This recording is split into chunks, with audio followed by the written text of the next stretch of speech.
notre collègue Abbas Fall. Pour 3 minutes, Seydou Diouf, le suivant.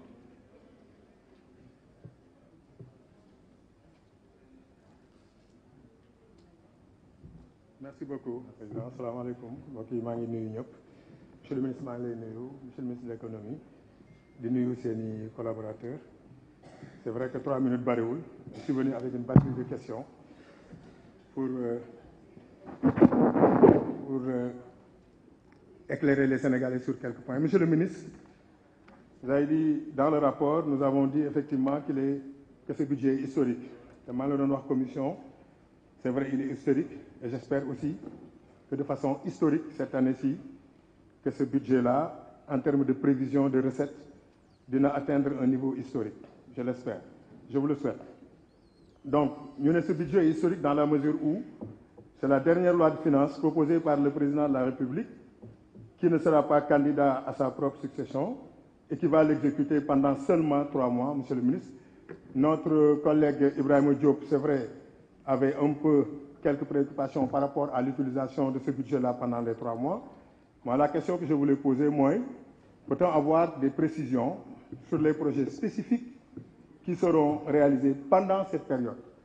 Comment ce budget-là devra être géré pendant les 3 mois? Quelles seront les dépenses sur lesquelles ce budget-là sera orienté? Benen aspect, monsieur le ministre, moi, par rapport à la mobilisation des recettes, parce que vous avez dit que la politique fiscale est basée sur l'élargissement de l'assiette fiscale plutôt que sur l'augmentation du taux d'imposition.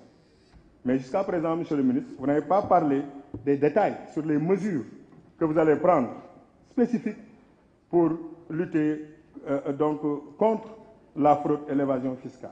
Maintenant, dans le cadre de la mobilisation de ces recettes-là, c'est vrai que nous avons parlé, au niveau des commissions, nous avions effectivement demandé qu'on ait un rapport qui puisse nous détailler un peu l'activité de mobilisation, comment elle se déroule, quels sont les points forts, les points faibles. On a dit que cela existe au niveau de la DGID, mais nous attendons d'avoir accès à ce document-là. Maintenant, est-ce que vous pouvez rassurer les Sénégalais, monsieur le ministre, ici, que l'augmentation prévue de la pression fiscale ne pèsera pas sur les contribuables, surtout les moins nantis, qui, comme l'a dit tout à l'heure notre collègue,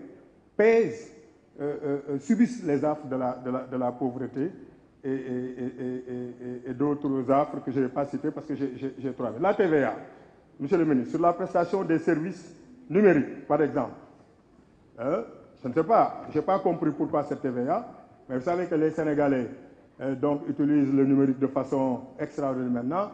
Pourquoi cette TVA? Est-ce que cela ne risque pas un peu de peser sur la consommation? Benen aspect, monsieur le ministre, vous avez parlé à la page 7, il y a une budget. Les 7003 milliards de francs CFA. Bon, vous avez parlé de 7003 milliards de francs CFA. Lorsqu'il est ajouté dans le périmètre des dépenses, l'amortissement de la dette publique, 1248, Waroul figurer, monsieur le ministre, qui dépense. Donc, là, le montant, nous avons un budget 7 000 milliards, alors que normalement, si on enlève ça, nous serons à 5 000 et quelques milliards. Merci beaucoup. Donc, merci beaucoup. Merci. La parole est à notre collègue Seydou Diouf.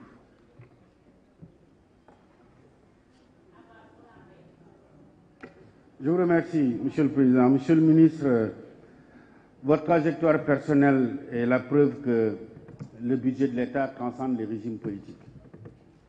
Et le plan Sénégal émergent qui a été élaboré en 2013-2014 a été élaboré pour avoir un horizon jusqu'en 2035, transcendant et enjambant également le mandat du président Macky Sall, les mandats du président Macky Sall. C'est dire que le PSE, tout comme le budget de l'État du Sénégal, ont été bâtis sur la base de données très sérieuses. Aujourd'hui, on parle de budget. Mais quand on parle de budget, dans un débat budgétaire où les positionnements politiques s'affirment, mais il y a des données intangibles. Ce qui est intangible, c'est que le Sénégal dafa bokk UEMOA.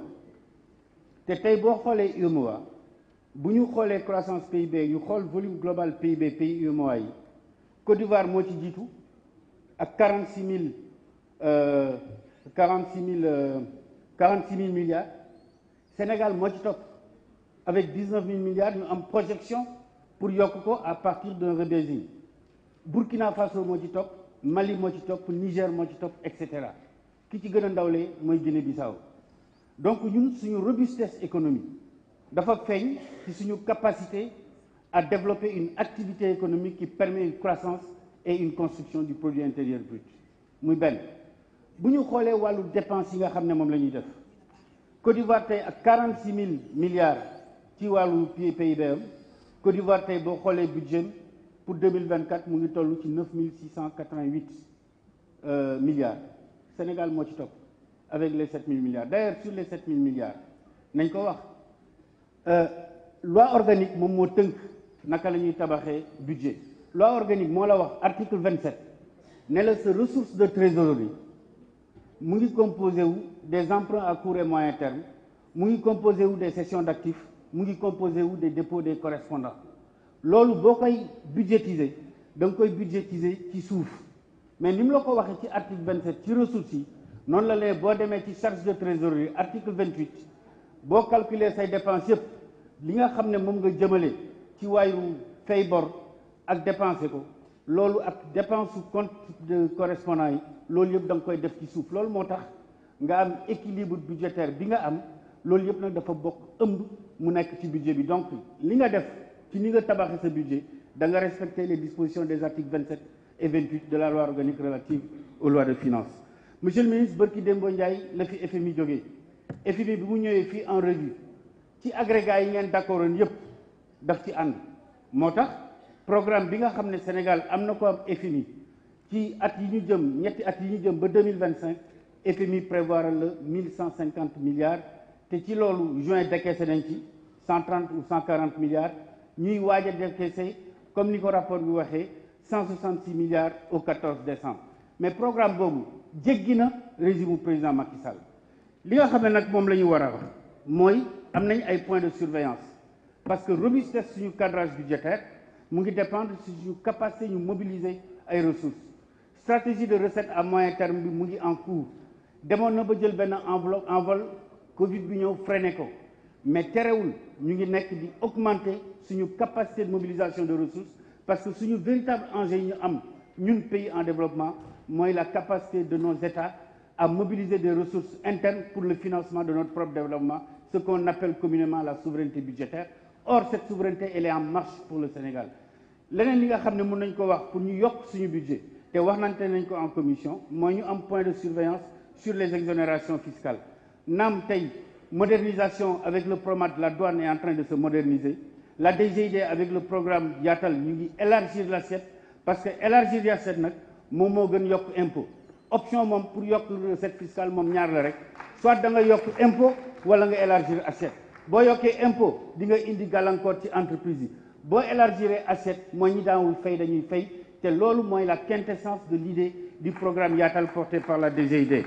Monsieur le ministre ñu jëm ci wàllu dépense yi nag moom xaw ma kan moo fi gérer ëllëg réew mi jàpp naa ne Amadou Ba lay doon waaye ku mu mënti doon ëllëg di nga am une situation boo xam ne war nga ko gérer parce que ce que le président Macky Sall a réussi pour ce pays en développant les territoires de l'intérieur du pays, en développant le système éducatif, le système sanitaire, développement des infrastructures, développement des universités, développement du secteur agricole, transformer l'économie de notre pays dama ne loolu en même temps mu ngi ko doon def en même temps mu ngi subventionné ci wàllu énergie mu ngi subventionné ci wàllu dund gi tey énergie wax nañ ko fii la ñu taxawoon il y a 1 an ñu ne 450 milliards la ñuy prévoir pour la subvention énergie tey jii weesu nañ 550 milliards ñu ngi jege 600 te bu ñu demee fin d'année amaana mën nañ yegg 650 milliards nga boole koog masse salariale bi ñu wax léegi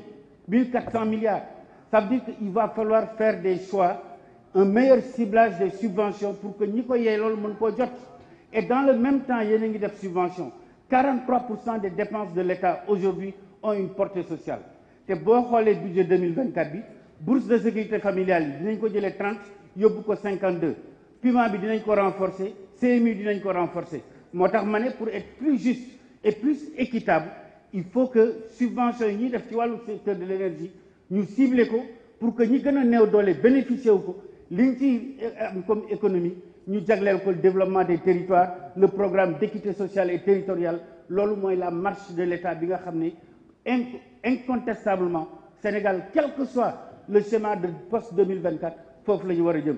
Il faut le dire aux Sénégalais parce que l'État ne peut pas continuer à assumer des subventions d'une aussi haute importance, d'une aussi haute masse, sans remettre en cause les interventions de l'État en matière d'équité sociale et territoriale. C'est des choix qu'il faut opérer et ces choix dans le budget 2024 sont entamés. Pour le reste maintenant, c'est vrai, moi je comprends, le maire de Rufisque, Souleymane Ndoye aussi l'a dit, nous sommes tous des Rufisquois et nous sommes d'accord. Il y a une logique de planification qui fait que Rufisque, compte tenu de son croît démographique, devrait bénéficier de plus d'infrastructures. Tey boo demee ci ay quartiers comme ay Darou Rahman nga dem l'extension de Rufisque, Cité Tako, etc. La voirie n'existe pas. C'est des problèmes qui sont là, que nous, députés de l'opposition comme de la majorité, avons posés en toute responsabilité.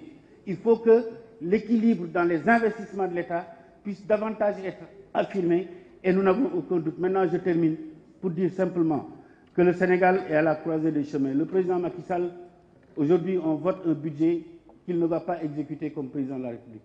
Rendons-lui hommage pour ce qu'il a fait pour ce pays. Rendons-lui hommage pour avoir été Ndeye Serre. Rendons-lui hommage pour avoir compris que les populations de Fongolembi, de Darou Ndoye, les populations de Fass Boye, etc. ont les mêmes droits et les mêmes devoirs que les populations de Dakar, de Kaolack, de Thiès, de Saint-Louis, etc. Le Sénégal ne se limite pas aux grandes villes. Le Sénégal, c'est aussi des territoires qu'il faut développer. Parce que nous tous, nous venons quelque part de ces territoires-là. Et le président Macky Sall, imbu des valeurs qui sont les siennes, a su, pendant ces 12 ans qu'il a été à la tête de ce pays, il a su prendre le Sénégalais, quel que soit l'endroit où il habite, lui dire que l'État est toujours présent à tes côtés, y compris ceux-là de la diaspora, parce que l'État a toujours été présent au bord de tous les Sénégalais, quel que soit leur endroit. Monsieur le ministre, bonne continuation. Merci. Et félicitations à toutes vos équipes. Je vous remercie. Merci, chers collègues. La parole est à notre collègue Cheikh Aliou Bey.